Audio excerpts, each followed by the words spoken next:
একজন লিবিয়ান যুবক, নাম তার আমের, সৌদি আরব যাচ্ছিল হজ করার জন্য।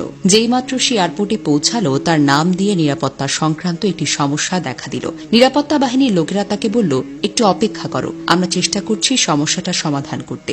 এই সময় অন্য সব হাজিরা তাদের প্রক্রিয়া শেষ করে প্লেনে উঠে পড়ল, আর প্লেনের দরজা বন্ধ হয়ে গেল। কিছুক্ষণ পর সমস্যা ঠিক হয়, কিন্তু পাইলট দরজা খুলতে রাজি হল না। প্লেন চলতে শুরু করলো এবং আমেরকে ফেলে রেখে উড়ে গেল। অফিসার তাকে সান্ত্বনা দিয়ে বলল, মন খারাপ করো না, হয়তো এটা তোমার ভাগ্যেই ছিল না। কিন্তু আমিরের জন্য ছিল অটল বিশ্বাস।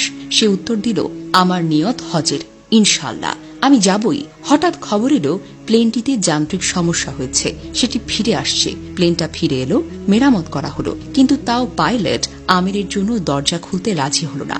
অফিসার আবার বলল, হয়তো তোমার ভাগ্যে নেই। কিন্তু আমির ছিল দৃঢ় প্রতিজ্ঞ, স্থির ও দৃঢ়চেতা। সে বলল, আমার নিয়ত হজের, ইনশাল্লাহ আমি যাবই যাব। প্লেন আবার উড়ে গেল। কিছুক্ষণ পর আরেকটা খবর এলো, প্লেনে আবারও সমস্যা হয়েছে। এবার নিজেই পাইলট বললেন, আমি আর উড়ব না যতক্ষণ না আমের প্লেনে উঠে। শেষ পর্যন্ত আমের প্লেনে উঠল। সৌদি এয়ারপোর্ট থেকে সে একটি ভিডিও করল। তার আনন্দ ছিল বর্ণনার বাহিরে। এই ঘটনা আমাদের কি শেখায় জানেন? নিয়ত যদি হয় খাঁটি আর ঈমান যদি হয় পর্বতের মতো অটল, তাহলে আল্লাহ এমন দরজা খুলে দেন যা মানুষ কল্পনাও করতে পারে না।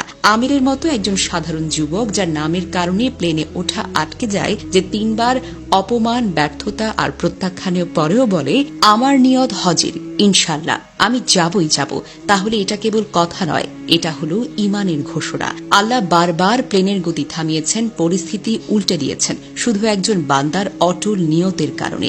এটাই হলো ঈমানের শক্তি। আল্লাহ নিজেই বলেছেন, যে আল্লাহকে ভয় করে তিনি তার জন্য উত্তরণের পথ করে দেন। সূরা তালাক আয়াত সংখ্যা 2। আল্লাহ যার জন্য যা চান তার জন্য সহজ করে দেন। সূরা আলা আয়াত 8।